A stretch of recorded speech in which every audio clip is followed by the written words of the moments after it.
안녕하세요. 저는 대기업 마케팅 부서에서 일하고 있는 30대 여성입니다.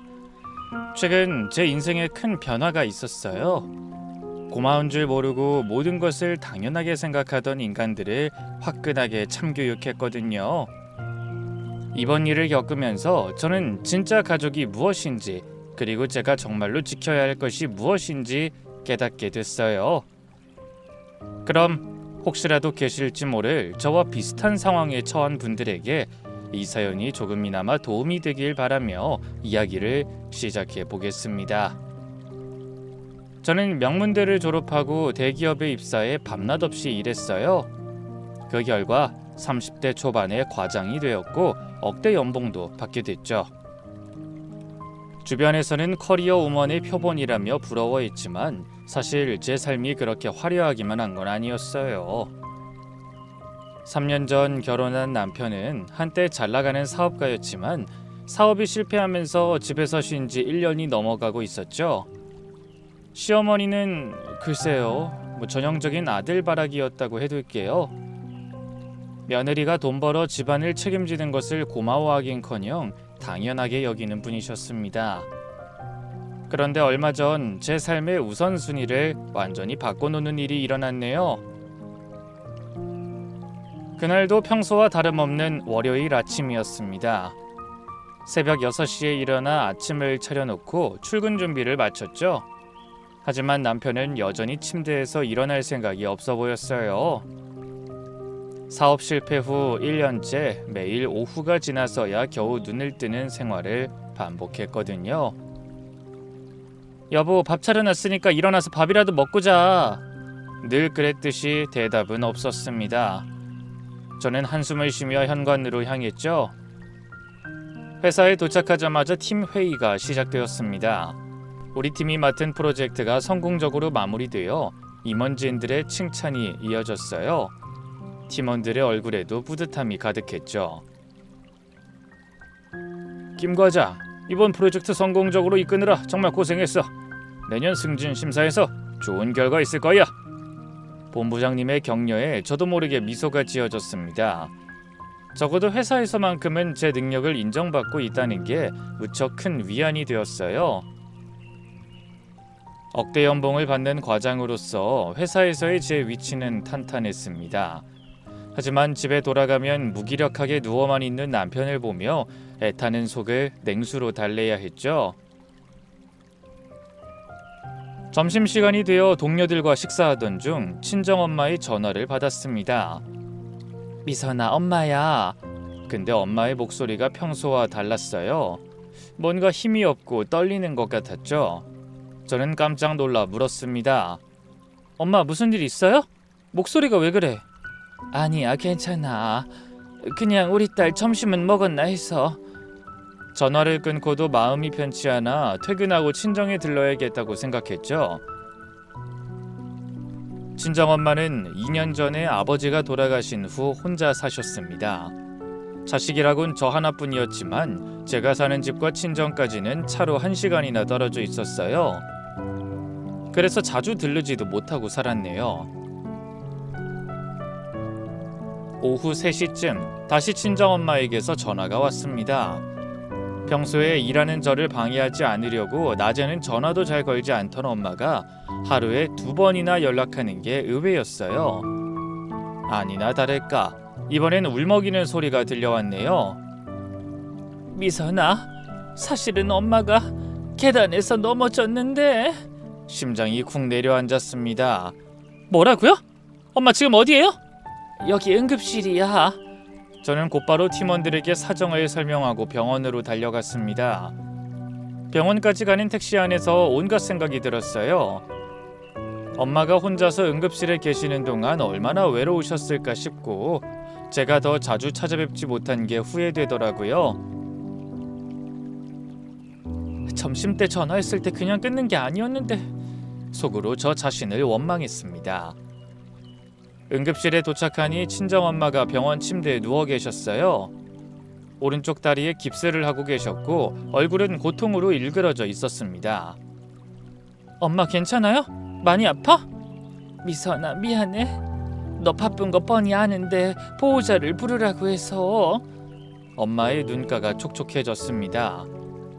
저를 보자 안심이 되기도 하고 갑자기 서러움이 몰려온 것 같기도 하더군요. 무슨 소리예요? 당연히 내가 와야지. 아까도 그래서 전화했다가 아무 말도 못하고 그냥 끄는 거구나. 근데 어디서 어떻게 넘어지신 거예요? 집 앞 계단에서 장 보고 오다가 팔을 헛디뎠어. 나이가 드니 이렇게 내 몸 하나 건사하는 것도 쉽지가 않다. 그때 의사가 와서 상태를 설명했습니다. 골절입니다. 수술은 필요 없지만 최소 6주는 깁스를 하고 계셔야 해요. 연세가 있으셔서 회복이 더딜 수 있습니다. 선생님, 저희 엄마가 혼자 사시는데 거동은 가능하신가요? 당분간 혼자서는 힘드실 거예요. 보호자가 옆에서 돌봐드려야 합니다. 의사가 병실을 나간 후 저는 엄마 손을 꼭 잡았습니다. 거칠어진 손이 제 가슴을 아프게 했죠. 엄마, 우리 집으로 가요. 제가 휴가 내고 돌봐드릴게요.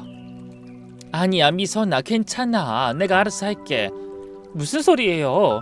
이 상태로 어떻게 혼자 지내요? 화장실도 못 가실 것 같은데.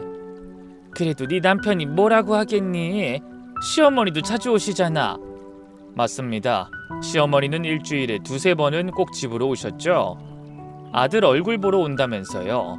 하지만 사실은 제가 장봐놓은 음식을 싸가시는 게 주 목적이었습니다. 내가 내 부모님 돌본다는데 왜 눈치를 봐요? 아무리 그래도 성치도 않은 몸으로 가면 짐스러울 거야. 짐이라니? 엄마는 무슨 그런 소리를 해? 진짜 날 생각하면 그런 말 하지 말고 그냥 같이 가요. 엄마가 혼자 움직이지도 못하고 계시는데 내 마음이 편하겠어? 하지만 엄마는 영 불편한지 같이 가자는 제 말에 계속 고민만 하셨습니다. 그래도 저는 필요한 서류를 처리하고 퇴원 준비를 서둘렀어요. 그 사이 남편에게 전화했죠. 여보, 엄마가 다리를 다치셔서 병원에 계셔. 혼자서는 움직이기 힘드셔서 당분간 우리 집에 모셔야 할 것 같아. 그래? 알았어. 당신이 알아서 해. 난 상관없어. 역시나 시큰둥한 반응이었습니다. 전화를 끊고 나니 남편이 너무 괘씸했어요. 아무리 사업 실패하고 무기력하게 지낸다고 해도 장모가 다쳤다는데 얼마나 다치신 건지 괜찮으신지 물어야 하는 거 아닌가? 퇴원 수속을 마치고 급하게 알아봐 목발과 휠체어를 대여했어요. 이제 집으로 가기만 하면 되는데 병원에서 나오는 엄마의 얼굴엔 여전히 걱정이 가득했습니다.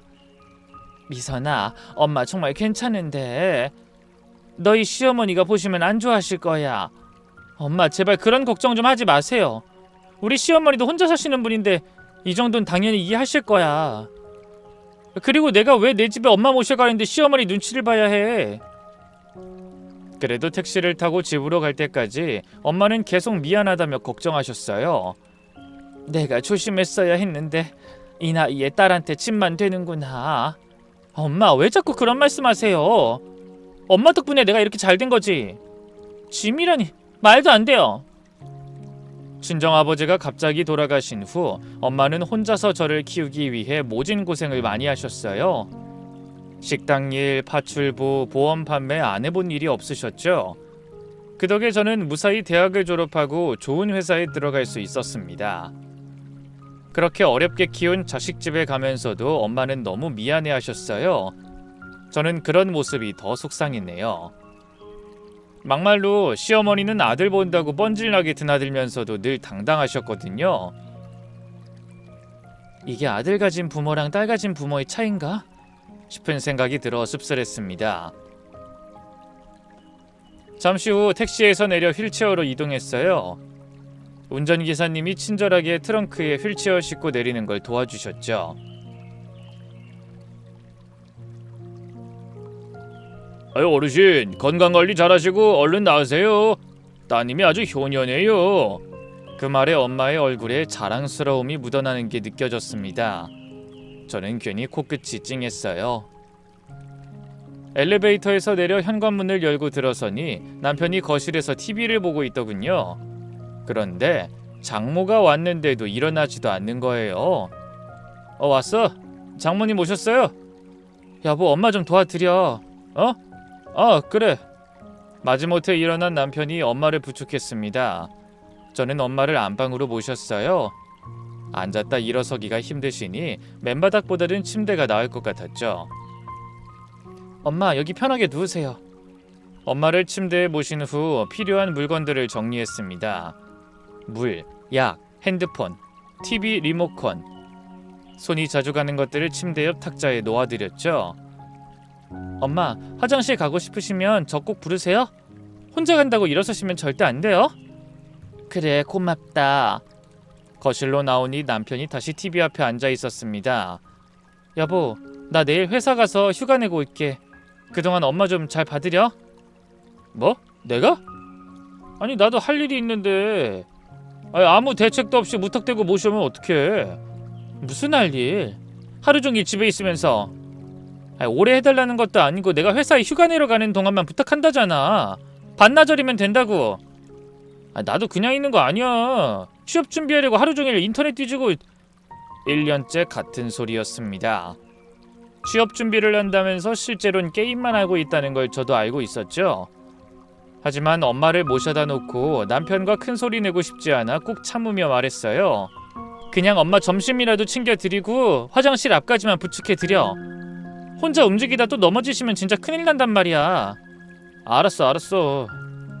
남편은 잔소리 듣기 싫다는 듯 손을 휘휘 저으며 제 말을 막았습니다. 얼굴에는 잔뜩 짜증을 품은 채로요. 저는 내심 너무 서운했어요. 시어머니가 그렇게 자주 들락거리셔도 저는 대놓고 싫은 티 한 번 낸 적이 없거든요. 그런데 다른 것도 아니고 엄마가 다치셔서 하루 부탁하는 것도 귀찮아하는 모습을 보니 부부로서 배신감까지 느껴졌습니다. 그날 저녁 엄마가 좋아하시는 미역국을 끓여 안방으로 가져갔죠. 엄마, 미역국 끓였어요. 그냥 침대에 기대서 드세요. 제가 앞에서 같이 먹을게요. 아유, 번거롭게. 고맙다. 근데 이 서방은? 이따가 먹는다니까 뭐 신경 쓰지 말고 우리 먼저 먹어요. 사실 남편은 방에서 게임하느라 나올 생각도 없었습니다. 매일 해가 중천에 뜰 때까지 퍼자다가 제가 차려놓은 밥 먹고 게임하거나 TV 보는 게 그맘때 남편의 일상이었어요. 그러다 어머니가 오시면 둘이 배달 음식을 시켜 먹거나 나가서 점심을 사 먹고 또다시 게임하다 새벽에나 잠들었죠. 그러니 다음 날도 늦게 일어나게 되고 그런 악순환이 반복됐어요.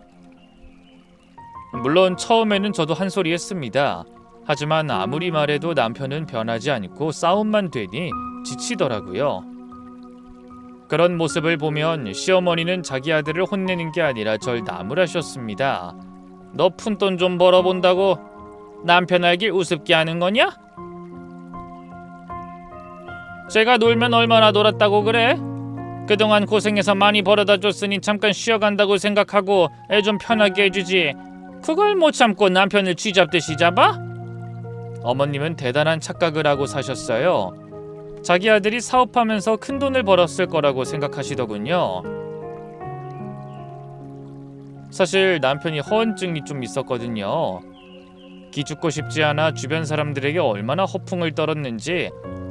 하지만 실상은 어머님의 생각과 너무나 달랐어요. 그래도 뭐 그런 거 일일이 따지고 싶지도 않고 착각은 자연히 그냥 놔뒀습니다.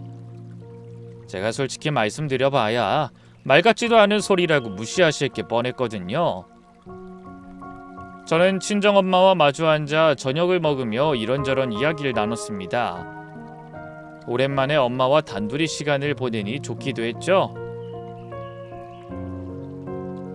미선아, 회사 일은 어떠니?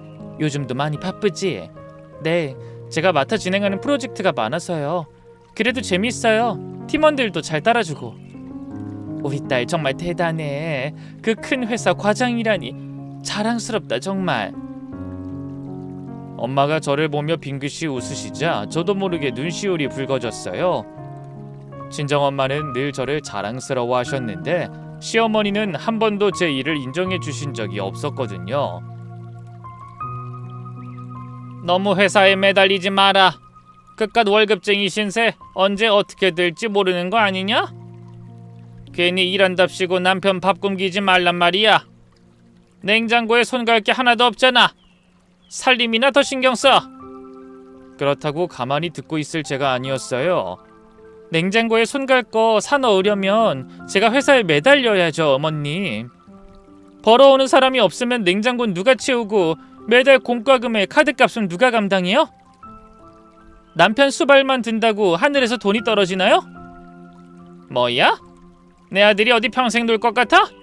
재충전 잘해서 다시 재기해야지. 그러려면 마누라가 내조를 잘해줘야 하는데 이건 매일 늦고 주말까지 회사밖에 모르니 아유 걱정이다 걱정이야. 그나마 제가 돈을 벌어 생활이 유지되는데도 어머님은 늘 저와 회사 일을 우습게 취급하셨어요. 주제에 푼돈 좀 번답시고. 저만 보면 이 말씀을 늘 입에 달고 사셨거든요.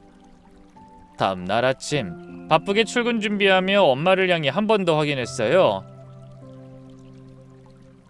엄마, 나 없다고 혼자 움직이면 큰일 나요. 급한 일 처리하고 휴가만 내고 올 테니까 그 전에 화장실 가고 싶으면 꼭 이서방한테 문 앞까지 데려다 달라고 해요. 알았지? 아유, 그래도 화장실은 남사스럽긴 앞에만 데려다 달라는 건데 그렇게 뭐가 있어. 나 벌써 결혼한 지 3년째예요. 사위도 자식인데 이제 그만 좀 편하게 생각하세요. 그래, 알았어. 걱정하지 말고 잘 다녀와. 그나저나 나 때문에 회사 일에 지장이 생겨서 어쩌니? 엄마 때문에 잘 나가는 우리 딸 경력에 문제 생기는 건 아니겠지? 아니 무슨, 엄마 딸이 그동안 이뤄놓은 게 얼만데. 휴가 좀 낸다고 문제될 거 없어요. 엄마나 괜한 걱정하지 말고 푹 쉬고 계세요. 그런데 그때 현관문 열리는 소리가 들렸습니다. 보나마나 시어머니였어요. 비밀번호를 알고 계셔서 아무 때나 예고 없이 들이닥치곤 하셨죠. 준호야, 엄마 왔다. 그 소리를 듣고 남편이 방에서 나왔습니다. 아마 그날은 게임하느라 아예 날밤을 꼬박 새운 것 같더군요. 엄마, 오늘은 왜 이렇게 일찍 오셨어요? 아유, 늙은이 잠이 없어서 일어난 김에 반찬 좀 해왔지. 우리 아들 혼자 있을 때 먹을 거 없을까봐. 제가 매일 밥 차려놓고 나가는데도 일부러 들으란 듯이 그러셨죠. 어머님 오셨어요? 그래, 너 아직 안 갔구나. 근데 문 밖에 왜 못 보던 휠체어가 있니? 아침부터 집에 누가 왔니? 네, 저희 친정엄마가 오셨어요. 순간 시어머니의 표정이 딱딱하게 굳는 게 보였습니다. 뭐? 친정어머니가? 근데 왜 휠체어가 있어? 그때 안방문이 열리고 친정엄마가 목발을 짚고 나오셨습니다. 다리도 불편하시면서 시어머니 목소리를 듣고 직접 인사하려고 나오신 거죠. 아이고 사돈 안녕하세요. 친정엄마가 목발에 기댄 채 말씀하셨어요. 엄마가 다리를 다치셔서 혼자 계실 수가 없어서 제가 모셔왔어요. 그런데 시어머니는 친정엄마의 모습을 위아래로 훑어보시더니 한숨을 쉬며 마뜩찮은 표정으로 물으셨어요. 아니 어쩌다가... 아니 근데 다쳤으면 병원에 입원하시지 왜 여기로 오셨어요? 역시나 시어머니도 자기 아들처럼 엄마 상태는 묻지도 않으셨죠. 저는 기분이 나빴지만 꾹 참고 대답했습니다. 입원할 정도는 아니고 집에서 안정을 취하시면 된다고 해서요. 아니 아무리 그래도 낮에 딸님이 회사 가면 우리 아들만 있는데 집에 환자가 있으면 준호가 불편하지. 그 말씀에 친정엄마의 얼굴이 빨개졌습니다. 저는 서둘러 엄마를 부축하며 말했어요. 엄마 자꾸 일어나지 마시라니까요. 원래 아픈 사람한텐 멀쩡한 사람이 와서 인사하는 거예요. 다음부턴 어머니 오셔도 일일이 일어나지 마세요. 어머님이 하루 이틀 오시는 게 아니거든요. 저는 뼈있는 말을 큰 소리로 외친 다음 엄마를 다시 침대에 눕혀드렸어요. 그리고 거실로 나오자 시어머니가 아들과 뭔가 속닥거리고 계셨습니다. 어머님, 전 출근해봐야 했어요. 그럼 쉬다 가세요. 아니 환자를 집에 데려다 놓고 넌 나가겠다고? 안 그래도 오늘 회사 가서 휴가 내고 올 거예요. 하루 정도는 사위가 장모님 좀 돌봐드릴 수 있는 거잖아요. 뭐? 휴가? 아니 내 아들 좀 챙겨주라고 할 땐 회사 일 때문에 바쁘다고 밤이고 주말이고 정신없이 쫓아다니더니 갑자기 회사까지 쉬겠다는 거냐? 그럼 돈은 누가 벌고? 저는 어이가 없어 코웃음이 나왔습니다. 그동안은 제가 벌어오는 돈을 그렇게 우습게 알더니 막상 회사를 쉰다고 하자 돈 걱정이 되는 모양이었죠. 일단 초기가 중요해서 제가 안 쓴 연차 다 모아서 쉴 거예요. 그 다음엔 천천히 괜찮은 간병인 알아봐서 여기로 부를 생각이고요. 그런 일을 시어미한테 왜 미리 상의도 안 했어? 설마 남편한테도 말 한마디 없이 혼자 결정한 건 아니겠지? 준호 씨한테는 어제 병원에서 미리 말했어요. 그리고 저희 엄마 혼자 사시고 자식이라곤 저 하나인데 거동도 힘드신 엄마를 여기 모셔오는 게 당연한 거 아니에요? 만약에 어머님이 다치셨어도 똑같이 했을 거예요. 나는 자식한테 그런 민폐 끼칠 생각 없다. 나이 먹을수록 몸 관리는 알아서 잘해야지. 안 그래도 살기 바쁜 애들을 왜 이렇게 번거롭게 해? 어머님은 친정엄마 들으라는 듯이 큰 소리로 말씀하셨어요. 저는 인상을 찡그리며 방으로 들어가 엄마한테 신경 쓰지 말라고 말씀드린 뒤 무거운 발걸음을 옮겨 출근했습니다. 얼른 가서 급한 일 처리하고 휴가 낼 생각에 마음이 급했거든요. 물론 엄마를 진짜 민폐가 뭔지도 모르는 모자와 계시게 하는 건 마음에 걸렸어요. 그래도 설마 고작 하루 만에 무슨 일이 있겠나 싶었죠. 하지만 그런 제 생각은 큰 오산이었어요. 시어머니가 상상 이상으로 이기적이고 못된 사람이라는 걸 분명하게 알게 되는 사건이 일어났거든요. 그리고 그 사건이 제 인생의 큰 전환점이 되리라는 것도 미처 예상하지 못했습니다. 그날 저는 회사에 출근하자마자 팀원들과 상사에게 사정을 설명하고 급한 업무를 처리하느라 정신없이 일하고 있었어요. 그런데 그때 평소 친하게 지내던 동대표 아주머니가 전화하셨더라고요. 타고나길 낙천적이고 항상 웃는 표정이라 사람들한테 평이 아주 좋은 분이셨죠. 하지만 그날 전화한 아주머니는 평소처럼 명랑한 목소리가 아니었어요. 근심이 가득 담긴 듯 한숨 쉬며 제 이름을 부르시더라고요. 미선씨, 혹시 집에 무슨 일 있는지 알고 있어? 네? 왜요, 아주머니? 아까 내가 동의서 받을 게 있어서 이 집 저 집 돌아다니고 있는데 미선씨네 집 현관문이 열려있고 안에서 큰 소리가 들리더라고. 네? 큰 소리요? 아니 무슨... 그래서 조심히 들어보니까 시어머니가 노발대발하면서 뭐 여긴 노인정이 아니라고, 제대로 못 걷겠으면 당장 요양원으로 가라고 소리치시는 거야. 뭐라고요? 그게 정말이세요? 아이 그래, 그러더니 더 심한 말씀도 하시더라. 내 잘난 아들이 왜 노인네 수발이나 들어야 하냐고, 그러라고 힘들게 자식 키운 게 아니라면서 눈치가 조금이라도 있으면 좋은 말로 할 때 나가라고. 순간 머릿속이 하얘졌습니다. 아유, 어찌나 심하게 말씀하시는지 듣는 나까지 눈물이 나더라니까. 근데 그것만이 아니야. 갑자기 시어머니가 목발 집은 미선씨 친정어머니를 억지로 끌어내다시피 밖으로 내보내더니 문 닫고 들어가 버렸어. 네? 아니 어떻게 그런 일이... 그이는요? 저희 남편은...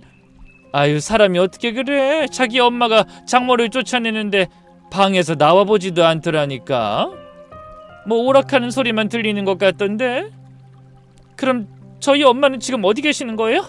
일단 내가 우리 집으로 모시려고 했는데 극구 사양하시더라고. 그러면서 집으로 가시겠다고 해서 미선 씨한테 전화한다고 했더니 일하는데 방해하면 안 된다고 엄청 뜯어 말리시는 거야. 아이 그래서 어쩔 수 없이 내가 부축해서 택시 태워 보내드리고 전화하는 거야. 아, 알겠습니다. 감사합니다. 엄마한테는 제가 연락해 볼게요. 그래서 허둥지둥 전화를 끊고 얼른 친정엄마에게 연락해봤어요. 하지만 서너 번을 걸어도 받지 않으셨죠. 결국 급한 마음에 서둘러 일을 마무리하고 회사에서 달려나와 택시를 탔습니다. 그리고 친정에 도착해 문을 열고 들어갔어요. 그러자 엄마가 혼자 쓸쓸히 방에 누워 잠들어 계시더라고요. 피눈물이 흐른다는 게 어떤 기분인지 전 그날 잠든 엄마의 얼굴을 보고 처음으로 알게 됐습니다. 아무 말도 떠오르지 않아 그저 곁에서 숨을 죽이고 지켜보는데 뒤늦게 인기척을 느꼈는지 엄마가 눈을 뜨고 절 바라보셨어요. 엄마, 동대표 아주머니한테 다 들었어요. 정말 우리 시어머니가 엄마를 쫓아낸 거예요? 하지만 그때까지도 엄마는 제가 걱정할까봐 거짓말을 하셨습니다. 아니야, 그냥 이서방이랑 안사돈이 불편해하시는 것 같아서 내가 내 발로 나가겠다고. 거짓말! 아주머니가 전화하셔서 다 말씀해 주셨어요. 어떻게 사람이 그럴 수가 있지? 어머니가 그럴 때 이서방은 뭐하고 있었어요? 어느새 엄마의 눈가에 눈물이 가득 고여 있었죠. 이서방은 미안해했어. 엄마 괜찮아, 미선아. 정말이야. 나도 내 집이 편하지. 안 봐도 뻔해. 그 인간이 엄마 그렇게 당하는데도 또 게임만 하고 있었던 거 맞죠? 아니라니까. 제발 이서방한테 아무 말도 하지 마. 엄마 때문에 부부 사이까지 나빠지는 거 바라지 않아. 아니, 사이가 나빠져도 그건 시어머니랑 그 인간 때문이지 엄마 때문 아니에요. 그런 일 있으면 나한테 제일 먼저 연락했어야지. 왜 당하고만 계셨어요? 말해봐야 너만 중간에서 힘들어질 게 뻔한데 어떻게 그래? 엄마도 말하다 보니 서러움이 몰려왔는지 갑자기 눈물을 펑펑 흘리셨어요. 그 모습을 보며 저도 같이 오열했습니다. 정말 가슴이 찢어지는 것 같았죠. 그렇게 한참을 울고 난 저는 다부지게 마음먹고 엄마를 향해 말했어요. 엄마, 저 집에 가서 짐 가지고 올게요. 회사 일도 어느 정도 정리하고 상사들한테도 다 인사하고 와서 당분간 편하게 지낼 수 있을 거예요. 뭐? 너도 여기 와 있겠다고? 당연하죠. 엄마한테 그 집으로 다시 가시라고 할 순 없잖아요. 제가 2주 정도는 돌봐드릴 수 있어요. 그러면서 평 좋고 괜찮은 간병인 알아볼게요. 나 때문에 회사까지 쉬는데 이서방이랑 생리별까지 하게 하라고? 생리별은 무슨요? 원래 그 사람 밤낮 바뀐 지 오래라 집에 있어도 서로 얼굴 보기 힘들어요. 아이, 그래도 괜찮아. 이 기회에 나도 시어머니 등살에서 벗어나서 엄마랑 알콩달콩 살아보고 싶어요. 그러고는 만류하는 엄마를 안심시키고 집으로 향했습니다. 엄마와는 웃는 낯으로 말했지만 여전히 가슴속에서는 분노가 들끓고 있었죠. 어떻게 그 반나절을 못 참고 사돈을 쫓아낼 수가 있는지 아무리 이해하려고 해도 할 수가 없었어요.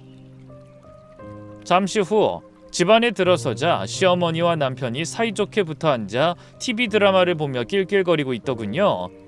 그때 저를 본 남편이 의무적으로 한마디 했습니다. 자기 왔어? 그래. 근데 나한테 뭐 할 말 없어? 제가 날카롭게 묻자 그제야 두 모자가 절 똑바로 바라보더군요. 하지만 남편은 여전히 태평한 얼굴로 물었습니다. 무슨 할 말? 아, 장모님 가신 건 들었지? 자기한테 직접 전화하셨을 것 같아서 따로 연락 안 했는데. 뭐?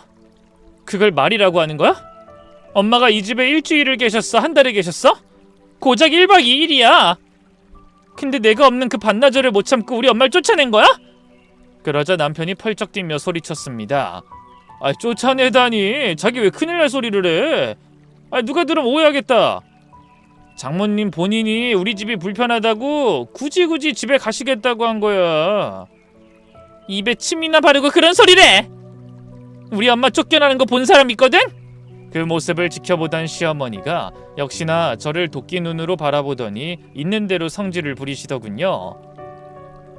이게 어디 시어미 앞에서 남편한테 바락바락 대들어? 아무리 가정교육을 못 받았어도 정도가 있지. 너희 엄마 자기 집에 간 걸 왜 남편한테 화풀이야? 막말로 준호가 장모 다치겠냐? 왜 엄한 내 아들한테 이 난리냐고? 생판 모르는 남이 다쳐도 이렇게는 안 하겠어요. 어떻게 제대로 걷지도 못하는 사람을. 저는 말하다 갑자기 목이 메어 말을 제대로 잇지도 못했어요. 그러자 시어머니가 우습다는 듯 코웃음을 치며 말했죠. 너 우냐? 아유, 참 가지가지한다. 이게 다 생각 없는 너희 친정엄마 탓이다. 그렇게 다쳤으면 병원에 있어야지 왜 남의 집에 와서 분란을 일으켜? 어머님! 아우, 귀청 떨어지겠네. 이게 오냐오냐 있더니 시험이 무서운 줄 모르고 어디서 큰 소리야? 내가 뭐 틀린 말 했어? 시집 왔으면 시댁이랑 남편이 우선이지. 지 엄마 챙긴다고 남편 불편하게 하는 게 말이나 돼? 아이, 막말로 네 엄마 뒤치다거리를 내 아들이 할 순 없잖니? 친정 식구는 남이야, 남! 남이라뇨? 지금이 어떤 시대인데 그런 말도 안 되는 소리를 하세요? 그럼 장모가 남이지 뭐냐? 그리고 사람 입 하나 늘어나는 거 무시 못해요? 가뜩이나 돈 한 푼 쓰는 것도 벌벌 떠는 애가 친정엄마한테 들어가는 건 안 아까운 모양이지? 괜히 엄마인데 돈 펑펑 써놓고 내 아들 잡는 꼴을 보라고? 그렇게는 안 되지. 그 순간 제 안에서 억지로 참아왔던 인내심이 끊어지는 소리가 들렸습니다. 저는 그 말 같지도 않은 소리에 대꾸하기도 싫더라고요. 그래서 방으로 들어가 간단하게 짐을 챙겨 밖으로 나왔죠. 그 모습을 본 남편은 흠칫하며 놀라고 시어머니는 눈을 동그랗게 뜨고 물으셨어요. 너 지금 뭐 하자는 거냐? 어머니랑 저 사람이 저희 엄마를 이 집에 못 계시게 했잖아요. 뭐? 아니 여태 설명한 걸 뭐로 들은 거냐? 여기가 병원도 아닌데 왜 환자를 이 집에 둬? 내 아들 불편하게. 그래요? 그럼 제가 친정으로 가드릴게요. 뭐라고? 어쩔 수 없잖아요. 저는 아픈 엄마를 혼자 계시게 둘 수가 없는데 이 집에 계시는 건 싫다고 하시니 제가 친정에 가서 돌봐드린다고요. 그럼 간단하게 해결되는 문제 아니에요? 근데 제 말이 끝나기가 무섭게 시어머니가 콧방귀를 끼셨습니다.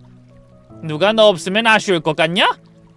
너 지금 이렇게 나가면 다신 이 집에 발도 못 들일 줄 알아. 그거 자신 있으면 어디 나가봐. 글쎄요. 그럴 일은 없을 것 같네요. 그건 나중에 지켜보면 아실 거예요. 그러면서 자신 있게 현관으로 걸어갔어요. 그러자 그때까지 여유만만하던 시어머니가 살짝 떨리는 목소리로 물었습니다. 너 친정엄마 때문에 남편을 내팽개치겠다는 게 말이나 돼? 네가 나가면 우리 아들 밥은 누가 챙기냐? 저 사람이 자기 밥도 못 챙겨 먹는 어린애예요? 하루 종일 피둥피둥 놀면서 밥도 못 챙겨 먹는 위인이면 그걸 어떻어요? 뭐야? 너 말 다 했냐? 전 그렇게 걱정되시면 어머님 아들이니까 어머님이 알아서 돌보세요. 그동안 저도 바쁘게 회사 다니면서 밥, 청소, 빨래 정말 힘들었거든요. 이제 아드님 수발은 어머니가 직접 들어보시란 말이에요. 그 말을 끝으로 저는 망설임 없이 현관문을 열고 밖으로 나왔습니다. 뒤에서 시어머니와 남편이 부르는 소리가 들렸지만 신경 쓰지 않았어요. 이미 제 마음은 정해졌고 무슨 짓을 해도 되돌릴 수 없을 만큼 두 사람에게 오만정이 다 떨어졌거든요. 그렇게 친정으로 돌아온 저는 엄마가 잠드신 틈을 타 짐을 정리했습니다. 당장 필요한 옷가지와 화장품, 그리고 가장 중요한 것들을 챙겨왔어요. 바로 통장과 인감, 등기권리증, 각종 계약서와 중요 서류들이었죠. 사실 짐을 챙겨 택시 타고 친정으로 향하는 동안 저는 묘한 해방감을 느꼈어요. 마치 무거운 짐을 내려놓은 것 같은 기분까지 들었죠. 솔직히 그동안 말은 하지 않았지만 백수로 놀고 먹는 남편과 자기 아들 귀한 줄만 아는 시어머니를 보고 사는 게 여간 괴롭지 않았거든요. 거기다 두 사람은 저에 대한 고마움은 눈꼽만큼도 모르고 있었어요. 제가 해주는 모든 걸 당연하다는 듯이 누리고만 살았죠. 하지만 친정엄마 사건을 계기로 이제 더는 그렇게 살 필요가 없다는 걸 뼈저리게 깨달은 겁니다. 제가 바보라서 그동안 참고 산 게 아니에요. 그래도 가족이니까 도리는 하려고 한 거죠. 그런데 이 뻔뻔한 시어머니와 무능한 남편은 저와 엄마를 가족으로 여기지 않는다는 걸 그제야 알게 됐어요. 그래서 뒤늦게라도 마음을 고쳐먹기로 한 거죠. 다음 날 아침, 저는 아침 식사를 마친 친정엄마 앞에서 차분하게 그간의 일과 제 결심을 말씀드렸어요. 엄마는 한숨을 쉬며 제 손을 잡으셨습니다. 미선아, 정말 괜찮겠니? 이혼이 쉬운 일이 아닌데. 그리고 나 때문에 이런 일 생긴 것 같아서 영 마음이 불편하다. 네, 저는 부당한 대우를 더는 견디기 싫어 이혼을 선택했습니다. 아니요, 제 말 다 들으셨잖아요. 그동안 엄마 속상하실까봐 말을 안 해서 그렇지 결혼하고 지금까지 그 집구석에서 맘 편하게 웃은 적이 몇 번 없어요. 회사에서 잔뜩 자존감 키워서 집에 가도 시어머니랑 남편한테 전 그냥 당연하게 돈 벌어오고 집안일하는 몸종이었다니까요. 더는 그렇게 살기 싫어요. 미선아, 그리고 그 인간 제기 못해요. 엄마도 어떻게 사는지 보셨잖아요. 그렇게 게으른 인간이 뭘 제대로 해내겠어요?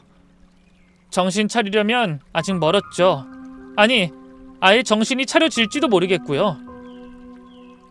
그래도 기회는 한 번 더 줘보지 그러니. 기회요? 그동안 수없이 많이 줬어요.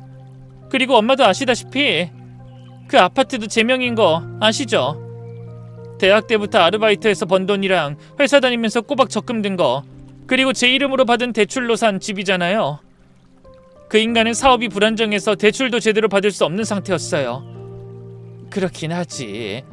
그래도 너는 그거 시어머니한테 한번 생색내지도 않았지. 나도 그렇고.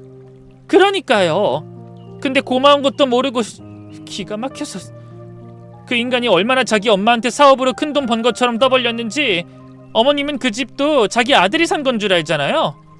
제가 그 모든 걸 다 양보하고 이해해줬는데 그 인간이랑 시어머니는 꼬라지 좀 보세요. 뻔뻔해도 정도가 있어야죠. 그렇습니다. 시어머니가 뻔질나게 드나들던 그 집은 정작 어머님 아들의 집이 아니었어요. 제가 뼈 빠지게 벌어 마련한 제 명의로 된 아파트였죠. 게다가 결혼 생활 내내 남편은 어떠한 경제적 도움도 주지 않았어요. 사업한다고 오히려 손을 벌리면 벌렸지 생활비 한번 제대로 내놓은 적이 없거든요. 하지만 저희가 좋은 집에서 부족함 없이 살자 시어머니는 그 모든 게 자기 아들 공이라고 여기고 있었어요.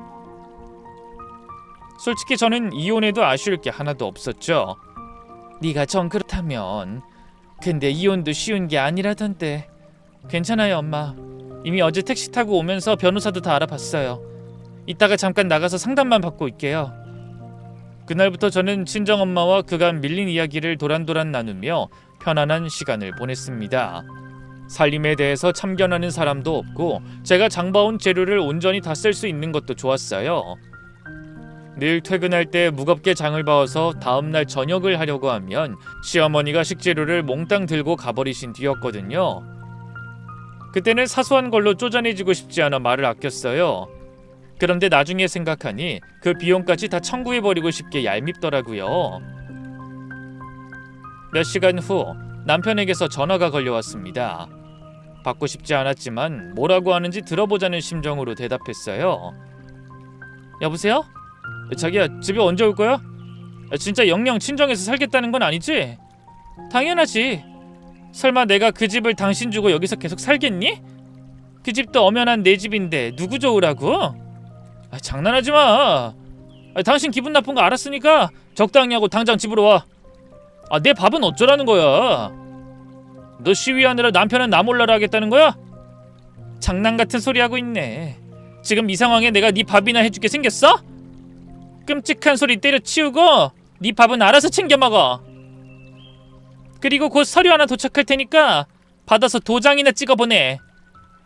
그러고는 전화를 끊어버렸습니다. 곧이어 시어머니에게도 전화가 왔지만 받지 않았죠. 그날 변호사와 상담을 끝내고 집에 돌아가니 엄마가 기부스를 한 채로 주방에 서 계셨어요. 저는 얼른 들어가 엄마를 말리며 말했네요. 엄마 뭐해요? 저녁은 내가 와서 준비한다고 했잖아요. 아니 나 때문에 고생하는 것 같아서. 너 좋아하는 된장찌개라도 내 손으로 끓여주고 싶어서. 그런 엄마를 보니 가슴이 아팠습니다. 엄마표 된장찌개 너무 맛있지. 근데 오늘은 말고요. 얼른 나와서 제대로 서 계실 수 있을 때 해주시면 맛있게 먹을게요. 오늘은 저기 앉아서 저한테 설명만 해주세요. 그러자 힘없이 웃으며 의자에 앉으셨죠. 그날 저녁을 먹으며 엄마가 조심스럽게 남편 얘기를 꺼내셨어요. 이서방은 뭐라고 하니?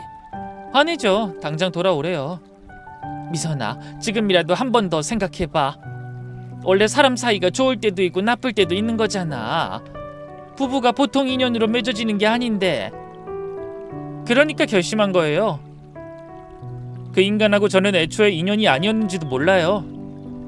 그때 초인종이 울렸습니다. 화면을 보니 남편이었죠. 미선아, 문 열어. 우리 얘기 좀 하자. 저는 문을 열어주는 대신 인터폰으로 대답했습니다. 난 할 말 없어. 돌아가. 야, 너 정말 이럴 거야? 집에 밥도 없고 아무것도 없어. 직접 해먹든지 어머님한테 해달라고 하면 되잖아. 나이가 몇인데 밥을 못해서 여기까지 와서 징징거려.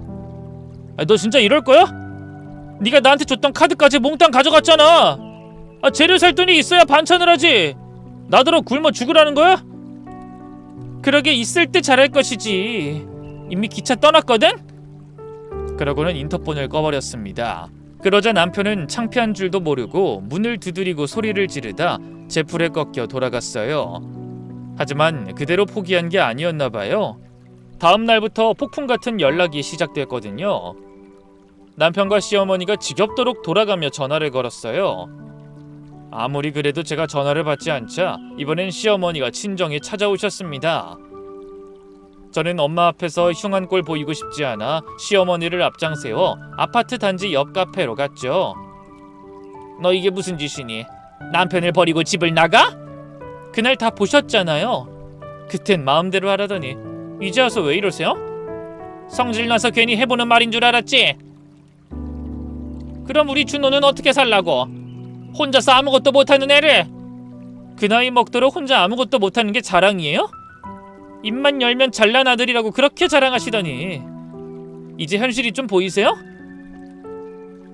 전 그렇게 안쓰러우면 어머님이 데려다가 밥해 먹이고 빨래해 입히세요. 물론 어머님이 아무리 힘들게 일해도 그 인간은 게임만 하느라 정신없을 거예요. 제가 태도를 쉽게 바꿀 것 같지 않자 시어머니가 작전을 바꾼 것 같더군요. 갑자기 제대로 나오지도 않는 눈물을 짜내며 이렇게 말했어요. 미선아, 내가 잘못했다. 그동안 내가 좀 심했지? 사실 우리 아들이 돈벌이를 못하니 네가 애를 우습게 여길까봐 더 그랬어. 내가 잘못했다. 앞으로 잘할 테니 그만하고 집으로 돌아와라. 하지만 저는 대꾸도 하지 않고 어머님과 그랬던 것처럼 콧방귀만 뀌었습니다.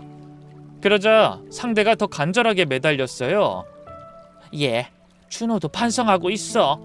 일자리도 알아본다더라. 저는 쓴웃음을 지었습니다. 제가 집을 나온 지 겨우 며칠 만에 일자리를 알아본다니 그동안은 왜 안 했을까요? 그 인간 그거 그냥 쇼하는 거예요. 그리고 어머님, 죄송하지만 전 이미 변호사 만나서 이혼 절차 진행하기로 했어요. 이제 그만 포기하세요. 뭐? 이혼? 시어머니 얼굴이 새파랗게 변했습니다. 네, 그러니까 준호 씨한테 얼른 짐 정리해서 나가라고 하세요. 뭐야? 이혼하면 하는 거지 멀쩡한 준호들아 왜 나가라 말아야? 어머님, 그 집 제 명의인 거 아직도 모르세요? 뭐라고? 아니 이게 무슨 소리야? 멀쩡한 가장이 따로 있는데 왜? 어머님, 그 인간 결혼 생활 내내 돈 한 푼 내놓은 적 없어요. 어머님한테 사업 잘 된다고 얼마나 허풍을 떨었는진 모르겠는데 망하기 전에도 직원 월급 줄 돈이 모자란다고 저한테 손까지 벌렸다고요. 그런 인간이 무슨 돈이 있어서 집을 사요? 어머님은 아들이 돈 잘 벌어서 집 산 줄 아시겠지만 저 없으면 그 인간 개털이라고요. 그럴 리가. 시어머니는 덜덜 떨리는 손으로 물컵을 집어들어 단숨에 들이켰어요. 못 믿겠으면 등기부 등본 떼보세요. 저는 이혼하고 그 집 정리할 생각이에요. 그러니까 준호씨 당장 나가라고 하시라고요. 아니 그럼 우리 준호는 어디에 살라는 거니? 그건 어머님이랑 준호씨가 알아서 하셔야죠. 제가 이혼한 전남편 생계까지 책임질 만큼 인류애가 넘치는 사람은 아니거든요. 시어머니는 한참 말을 잇지 못하다가 갑자기 제 앞에 무릎을 꿇으려 하셨습니다. 저는 깜짝 놀라 그런 시어머니를 일으켜 세웠죠. 지금 뭐 하시는 거예요? 이러지 마세요. 미선아, 제발 한 번만 용서해줘. 앞으로 정말 잘할게. 안사돈한테도 내가 찾아가서 사과하마. 아니, 그 사돈 다리 다 나으실 때까지 내가 간병해 드리는 건 어떠니? 뭐라고요? 네가 그동안 얼마나 큰 역할을 하는 애였는지 내가 미처 몰랐어. 제발 이 노인네 봐서라도 한 번만 기회를 다오. 주변 사람들이 쳐다보기 시작했습니다. 저는 시어머니를 진정시키고 자리에 앉히려 애썼어요. 어머님 제발 이러지 마세요. 사람들이 쳐다보잖아요. 보든 말든 상관없어. 내 아들이 굶어 죽고 길거리에 나앉게 생겼는데 내가 못할 게 뭐가 있겠니?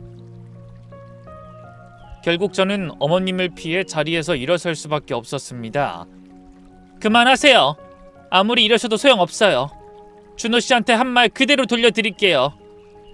기차는 이미 떠났으니 뒷북치지 마시고 그만 가세요. 그 길로 저는 다시 변호사 사무실에 들러 진행 상황을 확인했죠. 변호사님은 재산 분할은 전혀 없을 거라고 하셨습니다. 모든 재산이 제 명의였고 그 재산을 이루는 동안 남편의 기여든 전무했으니까요. 변호사는 제 카드 내역과 폐업한 남편 회사의 재정 상태, 남편의 신용도를 바탕으로 이를 증명할 자료를 만들었어요. 상담을 마치고 친정에 돌아가니 엄마가 걱정스러운 표정으로 저를 맞으셨습니다. 미선아, 아까 네 시어머니가 여기도 왔다 갔어. 네? 여기도요? 그래, 무릎 꿇고 싹싹 빌더라. 자기가 미쳤었던 것 같다고 울면서. 저는 한숨을 쉬었습니다. 그거 다 거짓말이에요. 그래서 엄만 뭐라고 하셨어요? 내가 결정할 일이 아니라고, 네가 알아서 할 거라고 했지. 잘하셨어요. 앞으로는 시어머니든 그 인간이든 찾아오면 상대하지 말고 그냥 경비실에 요청하든지 아니면 경찰을 불러버리세요. 하지만 그 뒤에도 두 모자는 줄기차게 친정에 찾아와 화를 내기도 하고 무릎을 꿇기도 하며 생쇼를 벌였어요. 그래도 제가 꿈쩍하지 않자 한동안 조용하더군요. 그러다 이혼조정법원에서 남편을 만나게 됐습니다. 그런데 남편은 불과 몇 달 전과는 완전히 다른 사람이 되어 있었어요. 살이 몰라지게 빠지고 수염도 제대로 정리하지 않았더라고요. 남편은 끝까지 이혼을 거부했습니다. 그래서 결국 소송까지 가야 하는 상황이 되었네요. 하지만 그게 더 무모한 선택이었어요. 재산 분할은커녕 전 그간 남편의 가장으로서의 안일한 태도와 시어머니가 저희 엄마에게 모멸감을 준 걸 이혼 사유로 들어 위자료까지 청구했거든요. 그래서 땡전 한 푼 건지지 못한 남편은 저에게 1,000만 원의 위자료도 지급해야 한다는 판결을 받았죠. 그 뒤로 저는 남편과 함께 살던 집을 팔았어요. 얼른 정리하고 싶어 시세보다 좀 낮게 내놨더니 금방 계약이 되더라고요. 남편은 한 달만 시간을 달라고 했고 저도 그 정도는 허락했습니다. 그런 다음 친정 근처에 새 아파트를 계약했어요. 친정엄마와 더 편하게 살 수 있는 큰 평수의 아파트를 산 겁니다. 그 사이 믿을만한 간병인의 도움으로 엄마도 건강을 많이 회복하셨고 회사에 돌아간 저도 다시 일에 집중할 수 있었습니다. 하지만 남편은 여전히 속을 썩였죠. 한 달이 지나도 집을 비우지 않고 버티고 있었던 거죠. 결국 법적 조치를 취하겠다는 엄포를 놓고서야 어쩔 수 없이 나가더라고요. 얼마 후 엄마와 저는 새 집으로 이사해 치킨과 맥주로 소박하게 파티를 했습니다. 엄마, 저 이제 새 출발하는 거예요. 이제 우리 둘이 다시 행복하게 살아요? 그래, 많은 일이 있었지만 엄마는 항상 널 믿고 응원해. 고마워요, 엄마. 이제 홀가분해졌으니 더 회사 일에 집중할 수 있을 것 같아요. 그런데 며칠 후 우연히 퇴근하다 옛 이웃인 동대표 아주머니를 만났어요. 어머나, 미선씨 잘 지내고 있어? 그렇게 갑자기 이사를 가버려서 서운했어. 죄송해요, 아주머니. 그동안 잘해주셨는데. 나중에 연락드릴 테니 식사 한번 해요. 근데 이 동네에는 어쩐 일이세요? 내 친구가 이 동네에 살거든. 근데 나 오늘 친구네 집 갔다가 아주 깜짝 놀랐잖아. 어머, 왜요? 그 집 시어머니 대체 언제부터 아파트 청소를 한 거야? 네? 저희 시어머니가요? 동대표 아주머니는 그냥 제가 이사 갔다고만 알고 이혼한 건 모르고 계셨죠. 저는 길게 설명하고 싶지 않아 그냥 대충 얼버무렸습니다. 제가 요즘 바빠서 어머님을 만난 지 한참 됐어요. 그랬구나. 내가 미선씨 시어머니한테 악담하는 것 같아서 좀 그렇지만 난 좀 고소한 생각이 들더라고. 뭘 잘못했는지 관리소 소장한테 눈물이 쏙 빠지게 혼이 나고 있더라니까. 들어보니 놀고 먹는 아들을 대신해 돈벌이하기 위해 시어머니가 아파트 청소 직원으로 취직한 모양이었습니다. 하긴 그동안은 연금이랑 저축으로 어머니 혼자 노후는 큰 문제가 없었지만 덩치가 큰 백수 아들을 먹여 살리려면 그걸론 한없이 부족했죠. 결국 일자리를 알아본다던 전 남편의 말이 새빨간 거짓말이었다는 게 드러났어요. 저는 어이가 없어 헛웃음을 지으며 집으로 돌아왔습니다. 그날도 엄마는 웃음으로 절 맞이해 주셨어요. 미선아, 고생했지. 오늘 저녁은 네가 좋아하는 갈비찜이야. 어머나, 엄마 너무 무리하지 마세요. 날도 더운데. 그걸 언제 만드셨어요? 너는 종일 밖에 나가서 힘들게 일하는데 엄마가 이 정도도 못하니? 이제 다리도 멀쩡하게 다 나았잖아. 살림은 이 엄마한테 맡기고 넌 회사 일에나 집중해. 그동안 엄마 돌보랴, 이혼에 신경 쓰랴 지장이 많았잖아. 그런 엄마 덕분에 직장 생활도 순조로웠습니다. 개인적인 문제가 정리되니 일에 더 집중할 수 있었죠. 그리고 얼마 후 저는 최연소 부장이라는 직함을 얻게 됐습니다. 김미서 부장 축하해요. 역시 대단해. 감사합니다. 더 열심히 하겠습니다. 승진 축하 회식 자리에서 동료가 물었습니다. 부장님, 이런 말씀 어떨지 모르겠는데 이혼하시고 나서 오히려 밝아지신 것 같아요. 일에도 더 집중하시는 것 같고. 맞아요. 이제야 내 삶을 되찾은 것 같아요. 정말 그랬습니다. 이혼해 남편과 시어머니의 그늘에서 벗어나니 그제야 정말 온전히 제 삶에 집중할 수 있었어요. 그러던 어느 날 생각지도 못한 문자 메시지 한 통을 받게 됐네요. 바로 전 시어머니였죠. 그동안 정말 미안했다.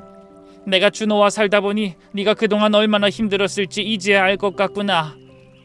네 고마움을 몰라서 내가 이런 꼴 당하는 것 같다. 뒤늦게라도 사과하고 싶어 몇 자 남긴다. 하지만 저는 답장을 보내지 않았어요. 아마 온종일 놀고 먹는 아들을 뒷바라지하느라 허리가 휘도록 일하다 보니 제 생각이 난 모양이더군요.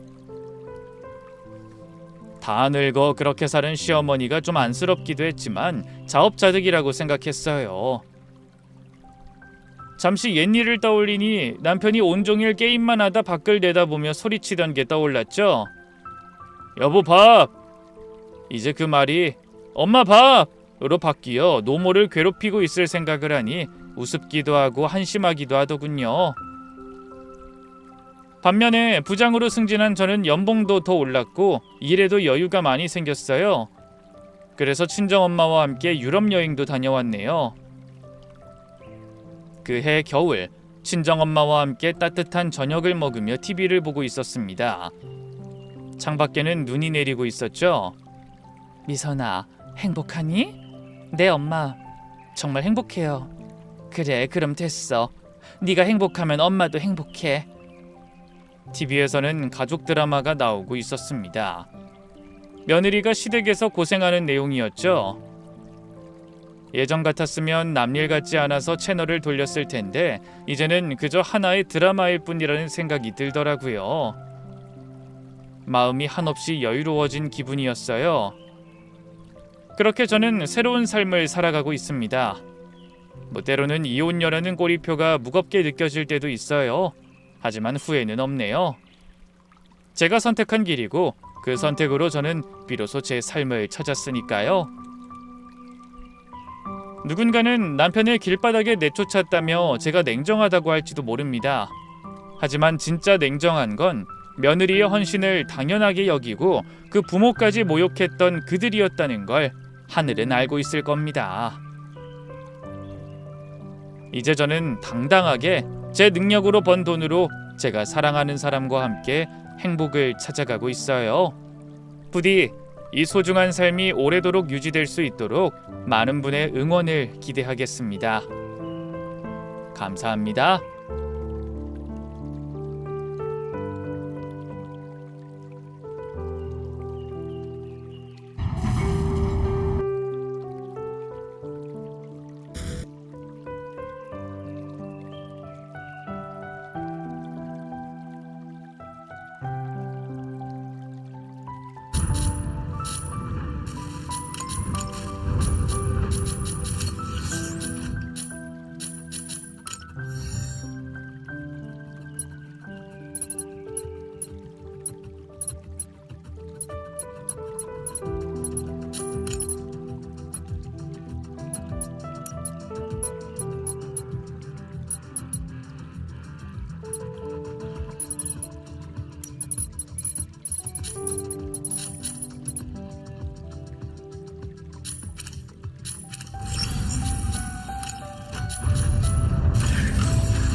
Ready to part? I hope the love and passion in you Kill your sympathy. Trash doesn't clean itself. Sadly, a lot of human history is written by. Did someone say a teenager can't be a striker pilot?